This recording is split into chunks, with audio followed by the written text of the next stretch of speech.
అందరికీ నమస్కారం. 81వ రోజు స్వాగతం సుస్వాగతం.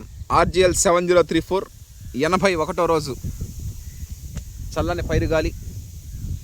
ఇక 59 రోజులు 59 డేస్ మాత్రమే మిగిలి ఉన్నది. RGL 7034 శ్రీకాకుళం జిల్లా రాగోలు వరి పరిశోధన స్థానం వాళ్ళు వెలువడించారు ఈ వరి వంగడాన్ని. పాలడుగు వెంకట సత్యనారాయణ గారు ఇటీవల వైస్ ఛాన్సలర్ అయ్యారు ఆచార్య ఎన్జీ రంగ విశ్వవిద్యాలయం లాంగ్ గుంటూరు. చిరు అగ్రిటెక్ యూట్యూబ్ ఛానల్ అధినేత చిరంజీవి గారు మనకి ఈ సీడు ఇవ్వడం జరిగింది. పిల్లక శాతం బాగా అద్భుతంగా ఉంది. ఏ దొబ్బ ఏ గంట ఎత్తుకున్నా కూడా 50+, 60+, 70 బిలో, యావరేజ్గా 50 కన్ఫామ్గా ఉంటుంది. ఏ దొబ్బ ఎత్తుకున్నా కూడా 50 కన్ఫామ్గా ఉంటుంది. 59 days left over. CVR method farming RGL 7034. Thank you.